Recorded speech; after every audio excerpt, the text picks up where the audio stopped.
Hello everyone, Sheila back again. I am busy putting the neckband. This is on the 24-inch cardigan. I've actually got them both all sewn up and decided it was better to do the neckbands by picking up the stitches. I couldn't make my mind up at first whether to knit it all the way up, but I think that the one where you pick the stitches up sideways I think looks better. And I have, on this one, I've picked up 184 stitches. And with the wool being thicker, it's taken up nearly all of the wire for, I think I could have done with the one with a larger wire on for this. I'll probably have a little bit trouble on the 26-inch one, which is this one here, when I do that one. But anyway, I've made just a little video so you can see a little bit better what they look like before I put after I'd stitched them up and before I started picking the stitches up. So I'll let you have a look at that first. Well, that's the 26-inch one finished, just wants the band on, which I'm going to pick up the stitches because I think it'd be easier to pick the stitches up than as I've left the stitches on the sleeves and the back of the neck to be picked up instead of casting them off if I had to knit the band all the way around. So that is the 26. And this is the 24. A little bit bigger. I mean a little bit smaller, not bigger. And it's the same for that. I just have to put the band on, and as I wasn't sure whether the sizes were right, I don't have a 26 to measure, but I do have this is a 24-inch that I have in my eBay shop at the moment, so I can put that. So it's right, length of the sleeves are right, and the length of the body is correct too. So I wasn't sure whether these were coming out the right size with it being thicker wool. I think it's Aran.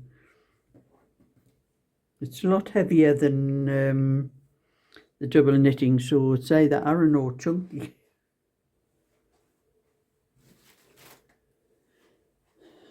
So that's it for that. Now I know that the sizes have come out right, as I'm not used to knitting with thicker wool.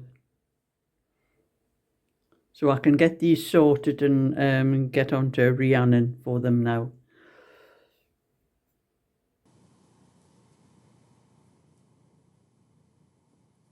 Well, that gives you an idea what they're going to look like and how the sizes turned out.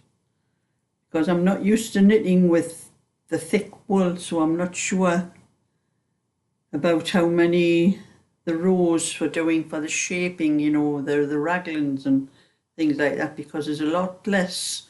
Where I was knitting these thinking I was going to use them for my pattern, for the raindrop pattern that I'm doing.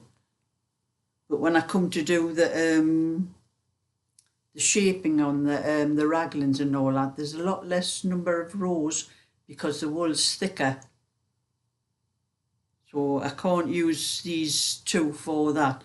They were okay up to the number of stitches that I cast on and then working up to the armholes. But it's the same with the sleeves as well. I had to work the sleeves different for the shaping, for the shaping from the cuffs upwards and then the shaping from the thing afterwards. So I'm going to have to knit those two, the 22 and the 24 again, but in double knitting for the pattern that I'm doing. But anyway, there's not much longer for this now. And it's a good job I ordered 6 balls of this, because I went knitting it not realising how much it was going to take. And that's what's left of the 5th ball. and I don't know whether there's enough to do 2 bands with it, so I have 1 ball left, which is just as well.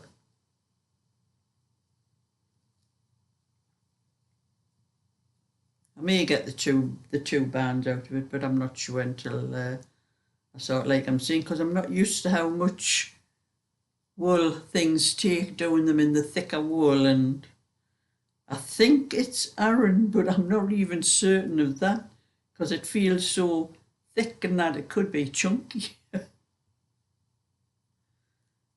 But anyway, I'll find out. I think there is a way of wrapping the wool around like a ruler with an inch on, and how many times you wrap it round in the inch tells you what a thickness it is. I think I'll have to try that and see. But anyway, I'll put that down for a minute. I'll be finishing that soon anyway. I'm only working so long in the afternoon until I get my tea, because the day is nearly 3:30 now. I've done a little bit, just a little bit crochet. Takes a little bit longer because I've got a lot more stitches to go around than I had before on the smaller one. So that's how much I've done of that little bag. It'll probably take a couple more days of an hour every day finishing that one. And my own coming on. I'm not sure what the length. I've lost my big tape measure and I haven't got a clue where I've put it. I've hunted the house, and so I'm using I have another one like that upstairs in the bedroom. I'll probably have to bring that one down, but I do not know where I've put it. Oh, unless it's dropped in my bag there. I can't see it in there. No, it doesn't seem to be in there. I'll have to hunt somewhere. I must have carried it somewhere, had it in my hand, carried it somewhere, put it down and forgotten. I don't know where it is now. But anyway, I'm going to measure this. Oh, it's nearly 14 inches, 13 3/4. So it's nearly up to the 15 inches that I need to do for what I do for myself. And I like doing this pattern because it's so quick. Well, this one I'm doing like the rosebud, and I'm doing 5 stitches. Usually, I think when I did the one for myself, my green sweater, I think when I done the rosebud, this one only has 5 stitches between each set of rosebuds. I think I had about 9 stitches to make it wider, and about 10 rows after the rosebud to the next one. But I thought I wanted the rosebuds a little bit closer together, so I've done them the way I normally do them on children's ones. There's that's the 5 stitches where the rosebud is, and there's 5 stitches in between to the next rosebud. And on the children's, the smaller ones, I usually only do 4 rows after I've done the second little hole there. I usually do 4 rows up to the next one, but I've done 6 rows with this one. And that's why I like it, because when you come to those 6 rows, you've got nothing to do but knit straight, either knit or purl, whichever row you're on. And it's very quick to knit. That's why I like doing this one. So anyway, that's how far I've got with that. So I'll be doing a little bit more of that tonight.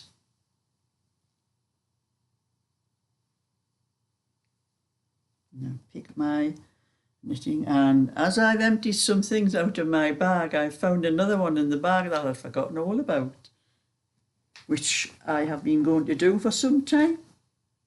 I can get it out of the bag without pulling the stitches up. That one, it's been in the very bottom of the bag. I have the back done on it. I've shown it quite a few times because I've been going to do it for ages, but wait until I finished something, but I always forgot and started on something else. So I did have the back done, and I even started on one of the fronts. This was supposed to be, it was 2/26, but this wool was very fine. This was some more wool I got from Majestic. And I've got quite a few like this where the wool is very fine and I swear it's 4-ply. And that is the problem with Majestic. Sometimes the labels, they're wrongly labelled. This had double knitting. So that's supposed to be a 26, but I don't know whether it's going to come out that size. I'll measure it. That bit down. See what the back measures now that I've got it up. It does look like it might be 26, but just the wool's so fine, it looks like it's 4-ply. But I knit it as double knitting though. No, it's definitely coming out at 20. It measures 14.5. The back, which was going to make it about at least 28 inches when it's finished, which is what I do with 26 too. So it's just deceiving. Anyway, I hope to finish that one when I get the other ones finished that I'm doing. But I have to get those blankets done first because they've been on quite a while now. And I get back to my knitting here and I'm having a cup of tea too.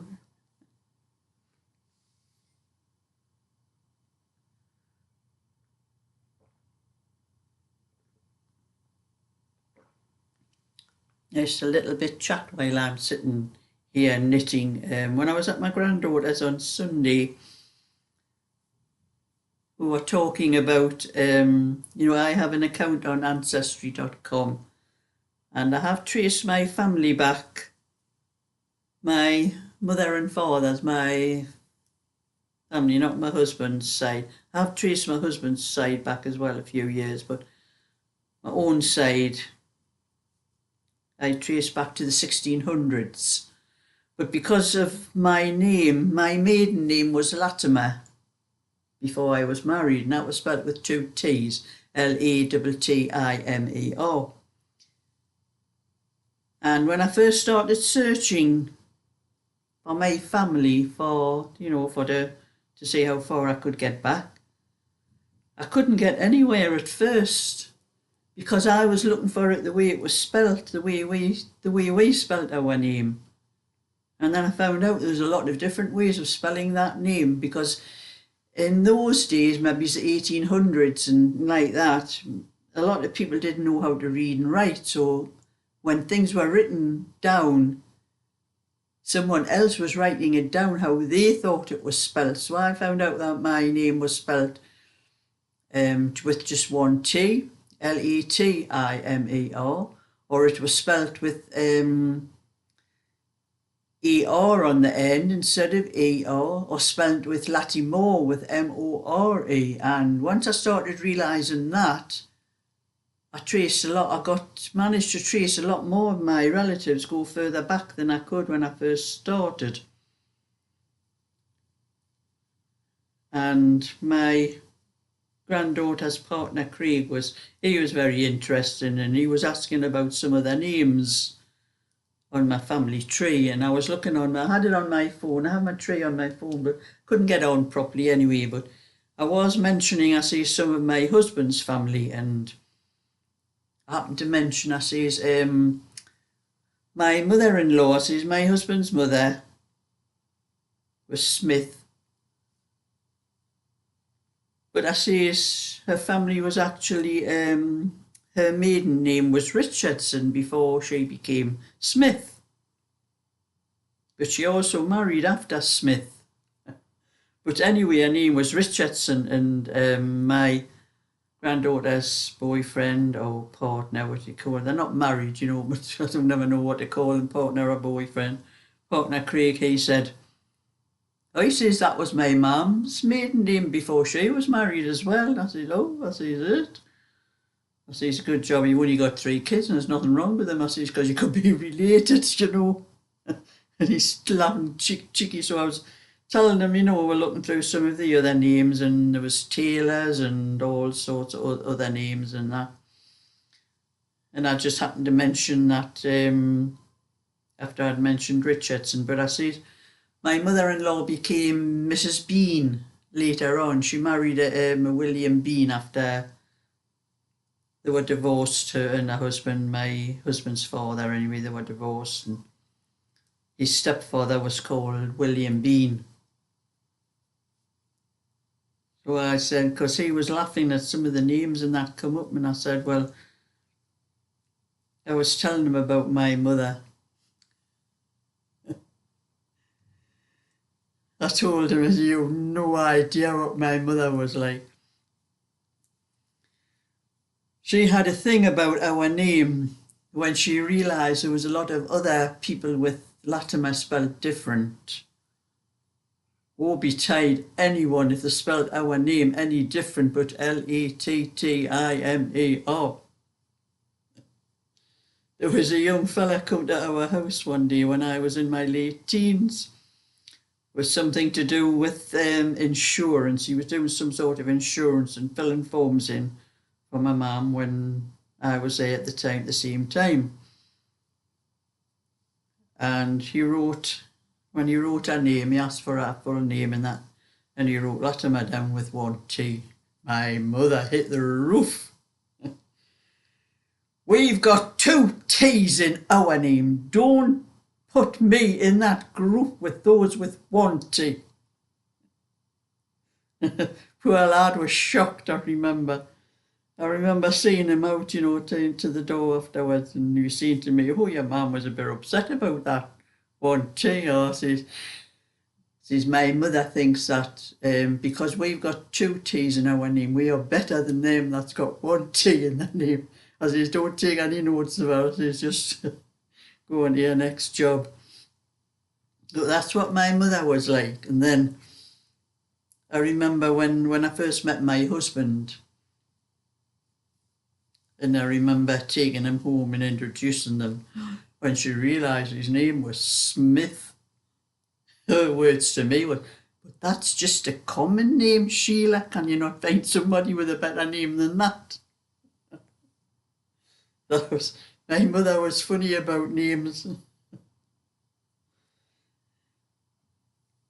So I said to her, well, I says, his mum's married again. I says, if they had changed the kids' names to his name, I says, I would have been called Mrs. Bean. I says, I'd rather be called Mrs. Smith than Mrs. Bean.